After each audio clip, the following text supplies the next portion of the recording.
सुप्रभात, good morning. CNBC आवाज Motilal Oswal studios में आप सबका स्वागत है। बारी है आज के सीधा सौदा की। मैं और वीरू कोशिश करेंगे अगले आधे घंटे कुछ इंटरेस्टिंग स्टॉक जो आज के सेशन में आप रडार पे रख सकते हैं उन पर बातचीत कर ली जाए। ट्रेड इन्वेस्टमेंट के लिए अपने फाइनेंशियल एडवाइजर से कंसल्ट करिएगा। अपन मिलके कुछ इंपॉर्टेंट थीम्स, इंटरेस्टिंग स्टॉक्स यहाँ पे डिस्कस कर रहे हैं ताकि थोड़ा सा होमवर्क हो जाए। मार्केट्स में बहुत डिटेल में पिछले शो में अपन ने चर्चा कर ली है, अब स्टॉक स्पेसिफिक तड़के पे फोकस होगा। मूड थोड़ा सा ठंडा है क्योंकि यूएस में पेन आना था, ये तो पता था। टैरिफ्स अनाउंसमेंट के बाद पहला सेशन था कल उनके रिएक्शन का, पर एक्सपेक्टेशन ज्यादा पेन आया है, इसीलिए एशिया, इसीलिए गिफ्ट निफ्टी थोड़ा सल्क कर रहा है। हम 100-125 पॉइंट गैप डाउन खुलेंगे। ऐसे में कैसे टीम बनाई, शुरुआती खिलाड़ी कौन से हैं, शुरुआत वीरू से करते हैं। Veeru, good morning. Good morning Ashish. देखिए आशीष, एक सिद्धांत इस टीम का ये है कि हमने जो कल 20 डेमा होल्ड किया वो हम आज भी होल्ड करेंगे। पर और ये 20 डेमा कहाँ खड़ा है? ये आप समझ लीजिएगा कि 23,150। लेकिन आशीष, हमारे इस पूरे बाजार का स्ट्रक्चर का, पुट राइटर्स का, एवरेजेस का अगर आप निचोड़ लें तो वह 23,150, ये 150 पॉइंट इंडियन मार्केट्स को इस इवेंट के अगेंस्ट स्टेबल रखेंगे। तो मैं टीम में जो लाल निशान ले रहा हूं और हरे निशान ले रहा हूं, हरों का या फिर ग्रीन या फिर कंस्ट्रक्टिव व्यू के पीछे बेस ये है कि we are not going to violate 23,150। अगर वायलेट हो तो प्लीज स्टे, कहानी बदल जाएगी। ऑफ प्लीज, बदल जाएगी। मेरा पहला स्टॉक है CESC। कल जब बैंक्स चल रहे थे तो बैंक्स के पीछे पीछे देखिए फार्मा खुला, बहुत स्ट्रॉन्ग मोमेंटम आया, देन कोलैप्स भी हुआ। लेकिन टुवर्ड्स द एंड मोमेंटम कहाँ परसिस्ट कर रहा था, वो थे FMCG, ये आकम, सीमेंट, पावर, इंफ्रा स्पेस कल मोमेंटम खींच रहा था। CESC का कल आशीष 200 डेमा के ऊपर क्लोज आया है। पोस्ट 7 जनवरी ये सारे एवरेजेस के ऊपर क्लोज हुआ है। लुक एट आउटस्टैंडिंग OI और बिल्डअप देखिए 3.5%। तो प्लेसमेंट अच्छी है। अब देखिए सिक्योर कहां तक है, जब तक कि ये 150-52 की ट्रेजेक्टरी को होल्ड कर रहा है ये स्ट्रक्चर स्टेबल रहेगा, अदरवाइज कोलैप्स हो जाएगा। परम सिद्धांत वही, निफ्टी 123-151। और दूसरा है cement, UltraTech cement, leader in the space. हालांकि कल रैमको ने बहुत स्ट्रॉन्ग मूव दिया। कल पूरे सीमेंट स्पेस में स्ट्रॉन्ग बाइंग थी और शॉर्ट कवरिंग थी। आपकी स्क्रीन पे करीब 1.25% OI शेयर हुआ, 44,000 हुए, 11,606। और याद रखिएगा ये बजट डे का हाई भी है। बजट से कुछ दिन पहले अर्निंग्स आई थी, उसका भी स्विंग हाई है। अगर ये 11,600 के ऊपर चला तो ये 11,877, 12,000 का पोटेंशियल रखता है। और बेस कहां परसिस्ट करता है, इसका बेस है करीब करीब 11,470 की रेंज में। इंट्राडे बेस आशीष। अच्छा, कल के स्टॉक्स कंटिन्यू करता हूं। कल के बाजार में ऐसा नहीं कि कुछ आउट परफॉर्म कर रहे थे, पस्त पड़े हुए थे, पर मैंने कल सुबह शुरुआत करी थी ऑयल मार्केटिंग कंपनी से, ये कहते हुए कि रडार पर रखिएगा OMCs को, ये शायद स्वीटर स्पॉट पे जाएं। तो कल IOC और HPCL मेंशन कर रहा था, तो वो दोनों के साथ ही कंटिन्यू करूँ। ये देखिए दोनों पस्ती थे, फ्लैट थे। कल बात हो रही थी सुबह कि अपना डोमेस्टिक डिमांड पे कोई इम्पैक्ट होना नहीं है, तो इनके लिए डिमांड साइड सिनेरियो जस का तस बना हुआ है। जो माल आता है इनके पास वो सस्ता आएगा, क्योंकि क्रूड आप रडार पर रखिएगा, ठंडा पड़ेगा, और वो कल और आज के बीच में और सिग्निफिकेंटली ठंडा पड़ गया है। इनफैक्ट परसों के दिन अपन पकड़े हुए थे क्रूड को 75 पे, 75 वाला 69 पे आके खड़ा हो गया है। कल तगड़ा प्रेशर था। अब रीजन ढूंढिए उसके पीछे। भाई fact of the matter is demand concerns हैं, तगड़े डिमांड कंसर्न्स बढ़ रहे हैं। यूएस के रिसेशन में जाने का, ग्लोबल ग्रोथ ठंडी पड़ने का, फिच का चाइना को डाउनग्रेड कर देना, सब उस तरफ इंडिकेट करता है। हाँ, उसमें ये भी फैक्ट है कि OPEC प्लस थोड़ा सा बोल रहा है कि सप्लाई ऑगर कर देंगे, यानी कि बढ़ा देंगे। तो एक तरफ सप्लाई बढ़ रही होगी, लेकिन ज़्यादा कंसर्न मुझे डिमांड को लेकर है, तो वो क्रूड कूल ऑफ हो रहा है। तो कोई IOC, HPCL रखिए अभी भी रडार पे है। इंटरेस्टिंग स्टोरीज वॉच पे रखेंगे। वीरू, पहले दो मेरे भी हो गए। ओके आशीष, क्या IOC HPCL क्रूड पे स्ट्राइक किया आपने आशीष। मेरी थीम अभी भी वही है, सीमेंट और पावर स्पेस। हालांकि अब मैं जिसको स्टॉक को ले रहा हूँ दैट्स कंसिडरिंग रिवर्सल, देखिए मैक्स हेल्थ केयर अब आपकी स्क्रीन पे आएगा, रीड कीजिएगा इसका और प्लीज़ इसके प्राइस को रीड करिएगा 13 मार्च से। 13 मार्च पे इसको बॉटम था 200 एम, वहाँ से क्या गजब की ताबड़तोड़ रैली हुई। स्ट्रॉन्ग स्ट्रक्चर की एक वैल्यू होती है और एक चलने का एक तरीका होता है। जब वो गिरेगा, कूलिंग ऑफ होगी, तो अपने की एवरेजेस को, शॉर्ट टर्म एवरेजेस को होल्ड करेगा 10-20 को। इसने भी वही किया, इसने परसों का लो वही क्रिएट किया था, कल शानदार पुल बैक। अब आप समझ लीजिए अगर 1105 की ट्रैजेक्टरी को होल्ड कर रहा है, that means it will prepare itself for 1150 on the higher side. अच्छा, मोमेंटम वाला स्टॉक है, जिस दिन मोमेंटम आता है तो 1105 एक बेस और ऊपर 1144 की रेंज खुली हुई है। देन पावर ग्रिड, अगेन जैसे कि मैंने CESC के केस में किया था, पावर ग्रिड का क्लोज भी कल 200 एम के ऊपर था और गजब की शॉर्ट कवरिंग थी। किसी भी स्ट्रक्चर को बाहर निकलने के लिए पहले शॉर्ट कवरिंग देखनी पड़ती है, फिर फ्रेश बाइंग आती है। तो क्लोज अच्छा था, बेस परसिस्ट करता है करीब 285 पे, और अगर 300 के जोन के ऊपर निकलता है, 300 का मतलब ये है कि आप जनवरी लास्ट वीक के स्विंग हाई को काट रहे हैं और उसके बाद जो लेवल खुलता है वो है 312-310। आशीष, इंटरेस्टिंग। रखिए ये दोनों स्टॉक्स अपने रेडार पे, रीजंस ब्यूटिफुली एक्सप्लेन्ड क्यों।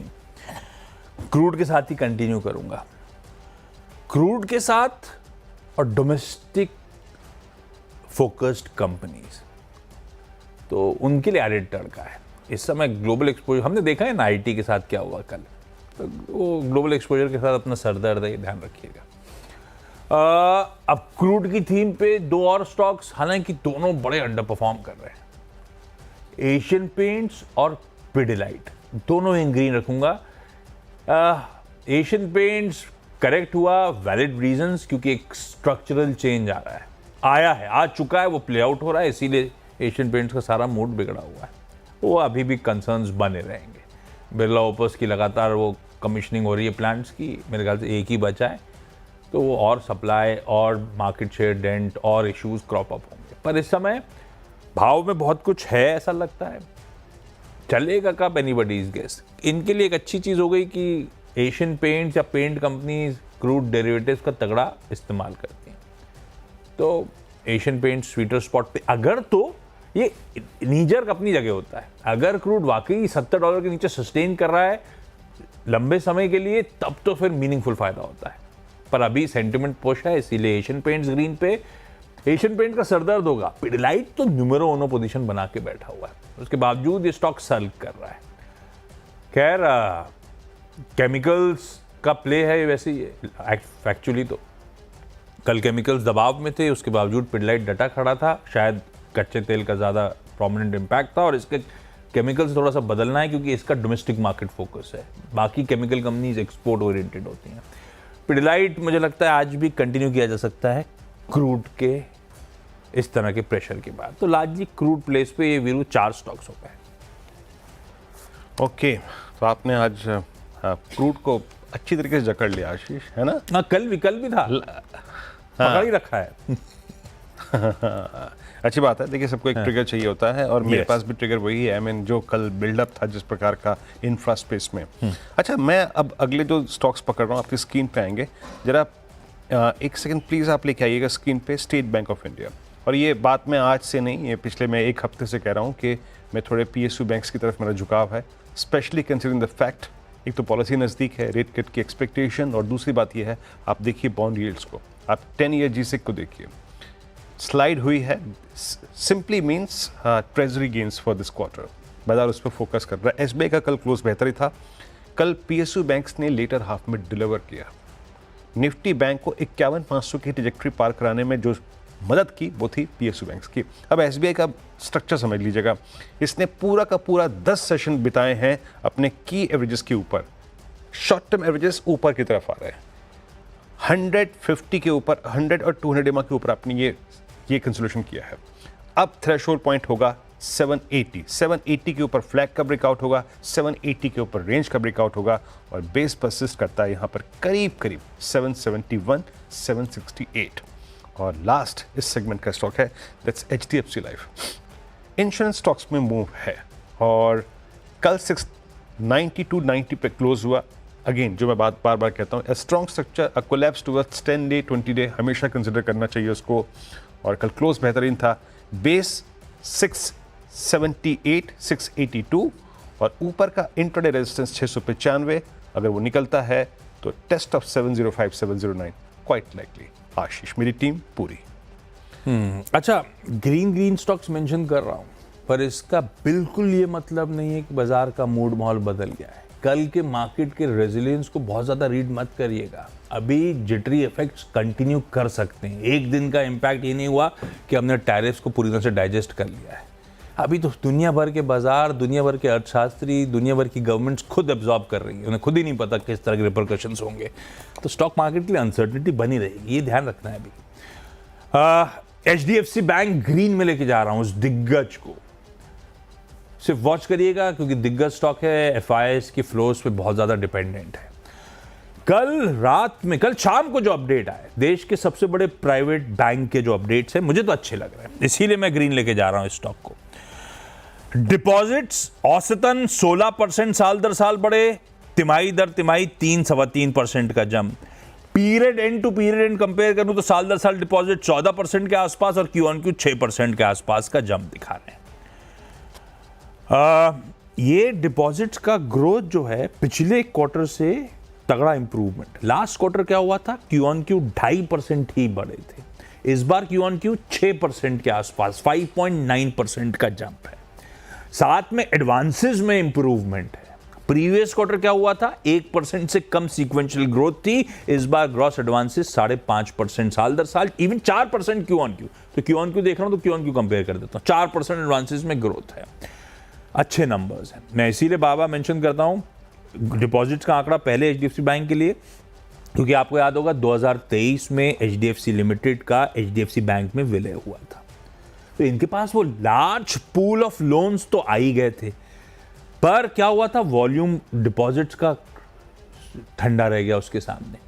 तो इनके लिए दो विकल्प थे, या तो डिपॉजिट्स मोबिलाइज करें या फिर अपने लोन ग्रोथ को ठंडा रखें, तभी समन्वय बैठता। इसीलिए स्ट्रीट क्लोज, लोन ग्रोथ ठंडी रखेंगे तो मामला अटकेगा। तो इसीलिए डिपॉजिट मोबिलाइजेशन बड़े इंपॉर्टेंट है HDFC बैंक के लिए, और उस पर लगातार नजर हर क्वार्टर हर अपडेट में बनी रहती है अपनी। तो डिपॉजिट मोबिलाइजेशन तो अच्छा है, इसीलिए मैं ग्रीन लेके चल रहा हूँ। एवेन्यू सुपरमार्ट वैसे 17% स्टैंड लोन रेवेन्यू ग्रोथ है, पर मैं थोड़ा सा एब्सेंट बस रख रहा हूँ। बीच में अच्छा स्टॉक मूव कर चुका है, ग्रीन रख रहा हूँ। लेकिन एक बात ध्यान रखिएगा, पिछले क्वार्टर 28 नए स्टोर्स जोड़ लिए, तो सेम स्टोर सेल्स ग्रोथ क्या है वो देखनी पड़ेगी, क्योंकि नए स्टोर एडिशन से भी रेवेन्यू किकर मिल रहा होगा इस कंपनी को। और मुझे मार्जिन परफॉर्मेंस पता नहीं है, आमतौर पे हाल फिलहाल वो डिसअपॉइंट कर ही रही है, ये स्ट्रीट जानता है, पिछले कई बार से ऐसा हो रहा है। तो वो वॉच करना पड़ेगा। इसको एफसन बर्ड्स के साथ रख रहा हूँ ग्रीन, लेकिन पिंच ऑफ सॉल्ट के साथ पकड़िए। 6 स्टॉक्स पूरे, क्योंकि छोटा सा ब्रेक के उस पर जब लौट के आएंगे तो टीम्स के अगले 4 स्टॉक्स पे बातचीत है।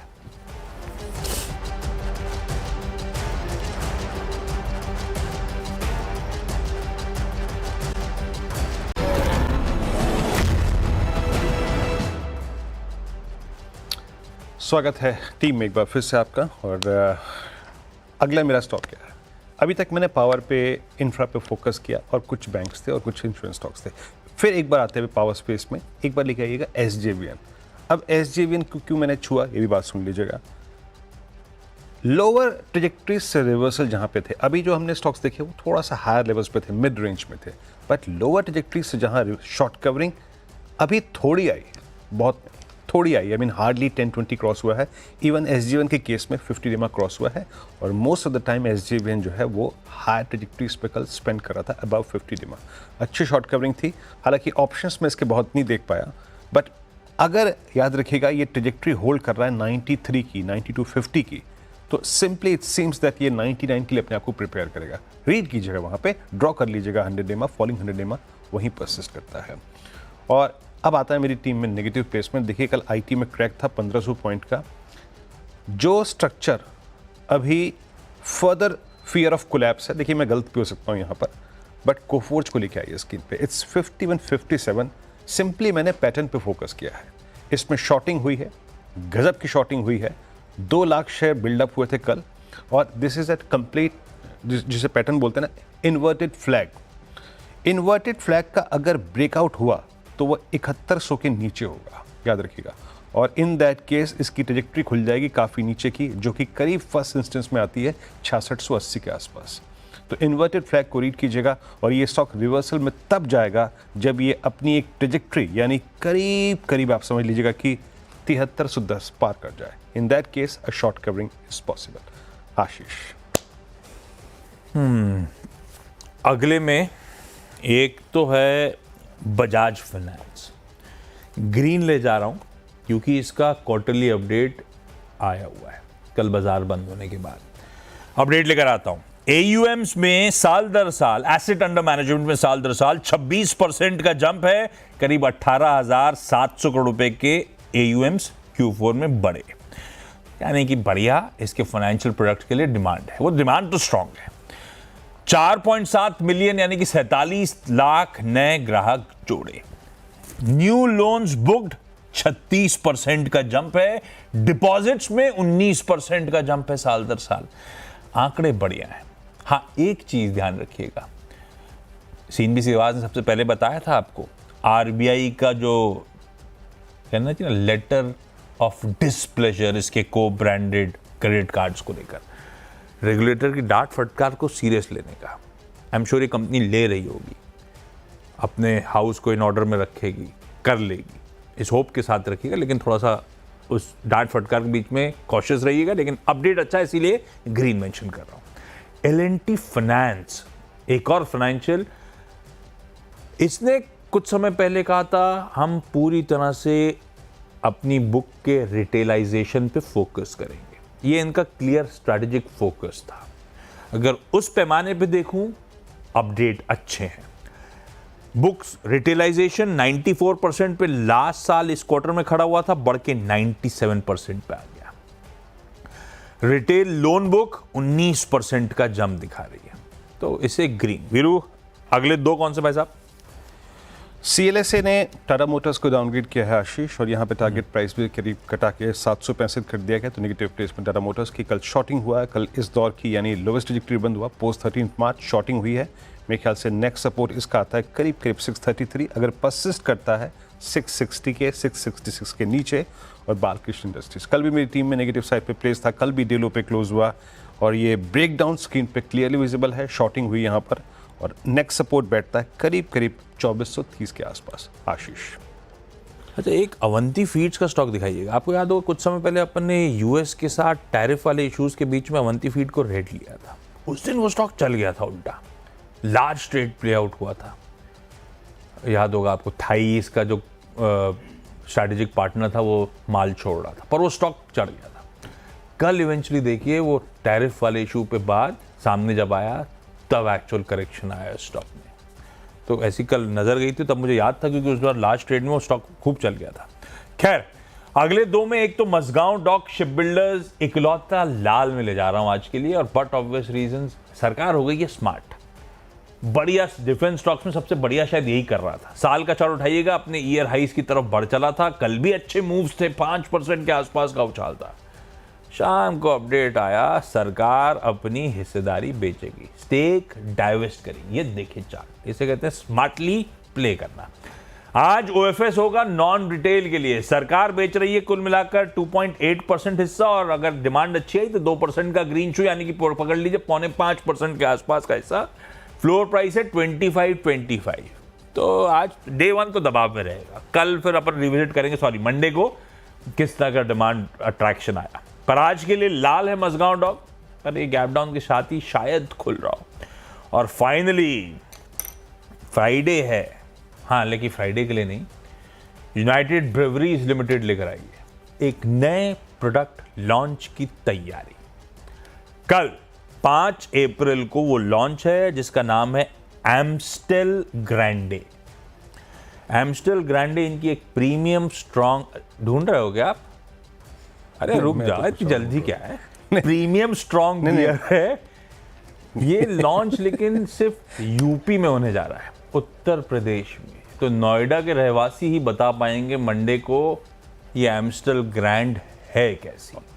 और जो सिर्फ जूस पीते हैं वो कैसे बताएंगे? हाँ, तो इसको जूस की कैटेगरी में रख सकते हैं आप, बस फिज के साथ जूस है ऐसा कहिए। अच्छा, आप सुनिए, इसका सीक्रेट इंग्रेडिएंट क्या है? टाइम। ये स्लो ब्रूड है और लॉन्गर समय के लिए मैच्योर करी गई है, अच्छा, इसीलिए आपके बियर एक्सपीरियंस को एलिवेट कर रही होगी। खैर, ब्रेक ले रहा हूं। यूनाइटेड ब्रेवरीज लास्ट स्टॉक है, इन ग्रीन छोड़े जा रहा हूं। 10 स्टॉक्स पूरे हो चुके हैं क्विकली, छोटे से ब्रेक के उस पार। वैसे वीरू नहीं बताएंगे तो मानस जोड़ेंगे, उनसे जानेंगे, उनसे तैयारी करवाऊंगा मंडे के लिए। लेकिन ब्रेक के उस पार ही 10 स्टॉक का एक क्विक रैप अप।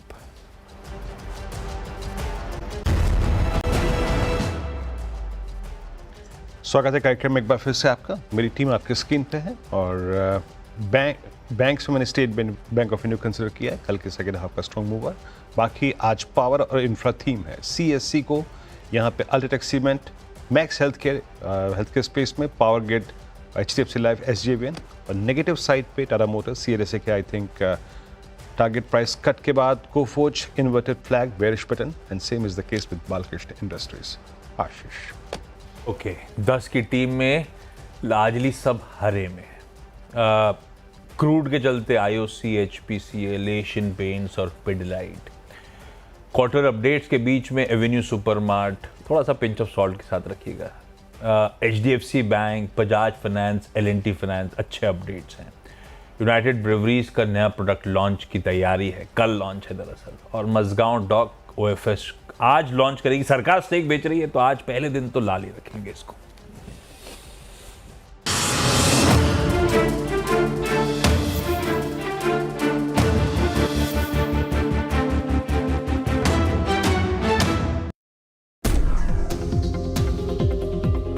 ट्रंप का फैसला है ना, उसका सबसे बड़ा इम्पैक्ट जो है वो खुद यूएस पर आएगा। सबसे बड़ी मंदी खुद यूएस में आएगी। अब देखिए आप डॉलर इंडेक्स किस तरीके से वापस 103 पर आया है। मैं जो आज लाइन ले रहा हूँ ना, वो लाइन ये है कि आपदा में खोजें अवसर। यस। पहली बात, पैनिक मत करिए। कोई ज़रूरत नहीं है पैनिक करने की। हम तैयार थे इसके लिए, ऐसा कुछ नहीं कि हम नहीं तैयार थे। 300 अंक के गैप डाउन के बाद शॉर्ट नहीं बनता है, पहली बात तो मार्केट में। मुझे हैरानी नहीं होगी अगर मार्केट में आज एक शानदार रिकवरी भी आ जाए। देखिए पहला लेवल 23,050 से 23,140, 20 डे एक्सपोनेंशियल मूविंग एवरेज का जोन। उसमें मतलब मैं 70-80 पॉइंट बस ऐड करता हूं ताकि थोड़ा सा सेफ्टी रहे वहां के लिए। और उसके बाद 22,800 से 22,900 चार्ट के मुताबिक बहुत क्रूशियल सपोर्ट है। मेरा ये मानना है कि अगर आपका व्यू थोड़ा सा लॉन्ग टर्म का है तो निफ्टी बैंक यहाँ से आउट परफॉर्म कर सकता है। और यहाँ से लेके मुझे लग रहा है 50,000 तक की कोई भी गिरावट अगले 1,300 पॉइंट की धीरे धीरे धीरे करके आपको खरीदने का मौका होगा। इस साल के शुरू से हमारा व्यू रहा है आईटी पे कॉशियस रहें, प्रॉफिट बुक कर लें। और आईटी में कोफोर्ज, पर्सिस्टेंट, एम्फेसिस और टाटा एलेक्सी, इनको मैं रेड में ले रहा हूँ। भाई जिस मार्केट को आप सर्व कर रहे हैं, अगर वहीं पे रिसेशन आ गया तो वो लोग कहाँ, मतलब वो अपने साबुन तेल पे खर्चा करेंगे या फिर आपके सॉफ्टवेयर खरीदने पे खर्चा करेंगे। लीजिए, कल सुबह अपन ने शो की शुरुआत करी थी कैसे फार्मा के आउट परफॉर्मेंस की तैयारी, कैसे आईटी के तगड़े दबाव की तैयारी हो रही है। उसके बाद कल डिटेल में मार्केट्स पे जो चर्चा हुई थी उसका एक बढ़िया सा ग्लिम्स। और कल वो दिन था जब अब तक के वन ऑफ द, मेरे ख्याल से सबसे बड़े इवेंट्स का जिसका इंतजार कर रहे थे वो प्ले आउट होना था भारतीय बाजारों में। पर जैसी चर्चा हुई थी कि ये सरदर्द यूएस का है, अपने को तो आपदा में अवसर ढूंढना है। अपने लिए इंपॉर्टेंट जोन्स हैं 23,050 से 23,140। निफ्टी का इंट्राडे आपकी स्क्रीन पर रखा है। शुरुआती उसी जोन्स के आसपास जाने के बाद बाजार में किस तरह की बढ़िया रिकवरी आई। चर्चा हुई थी निफ्टी बैंक आउट परफॉर्म कर सकता है। कल निफ्टी बैंक बढ़िया मूव्स दिखाता हुआ, क्या चाल थी, दिन के हाईज पे जाके बंद होता हुआ नजर आया। जैसी बात हुई सब कुछ वैसे ही रिफ्लेक्ट होता हुआ स्क्रीन पे। मैनेजिंग डायरेक्टर साहब स्क्रीन पे वापस जुड़ते हुए, गुड मॉर्निंग आपको। आज किस तरह, कल तो सटीक बैठा सब कुछ, कल क्या ऑफ लेट सब कुछ सटीक बैठ रहा है। आज के लिए स्ट्रेटेजाइज कैसे करना है, या फिर आज के लिए आप कैसे देख रहे हो मूड, माहौल? जो पेन था एक दिन की कहानी थी या थोड़े से जिटर्स अभी भी फील करेंगे हम लोग? गुड मॉर्निंग आशीष, गुड मॉर्निंग वीरू। नहीं देखिए, एक दिन की कहानी नहीं होती। नहीं है, हाँ। कल हम क्लोजिंग में एक और चीज़ डिस्कस कर रहे थे, जो समीर अरोड़ा जी ने भी बात कही थी ना, कि सिर्फ आज के रिएक्शन पे मत जाइए, सिर्फ एक दिन के रिएक्शन में मत जाइए, कुछ दिन मिलेंगे। हाँ, कल एक मौका था। अच्छा, कल मेरे ख्याल से जितने भी हमने बात की ना, उसमें जो सबसे सटीक जो चीज़ बैठी थी वो थी कोफोज और परसिस्टेंट, खास तौर से परसिस्टेंट। क्योंकि देखिए, बाकी ट्रेड्स जो है ना, बाकी ट्रेड्स में भले ही आपको एक्शनेबल ना मिला हो, जैसे फार्मा में फॉर एग्जांपल, परसिस्टेंट और कोफोज एक दो ऐसे स्टॉक्स थे जिनको अगर आपने ओपनिंग पे गैप डाउन के बाद भी बेचा होता, इंट्राडे में आपको बहुत पैसा बना के दिया था इन दो स्टॉक्स ने। खैर एनीवे, देखिए आशीष, मैं एक चीज़ बताऊं, मार्केट अब एक मेक और ब्रेक जोन में है। निफ्टी, मैंने एक निफ्टी का चार्ट रेडी किया है, अगर मैं वो चार्ट आपको दिखाऊं तो वो चार्ट लेकर आइए जरा निफ्टी का। ये देखिए, ये निफ्टी का डेली चार्ट है और इसमें आप ये देखिए कल की जो कैंडल है ना, ये कुछ कह रही है आपको।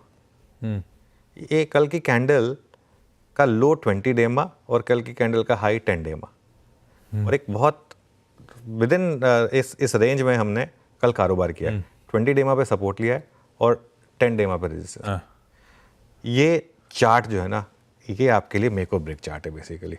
आज का जो बार बनेगा, आज बाय चांस, वैसे मैं लाइव कंटिन्यूस सेशन में होऊंगा नहीं, तो इसके लिए मैं अपनी स्ट्रैटेजी सिर्फ वहीं तक लिमिटेड रखूंगा। उसके बाद क्योंकि मैं होऊंगा नहीं तो इसके लिए थोड़ा सा टफ हो जाएगा उसको अपडेट करना है इसके लिए।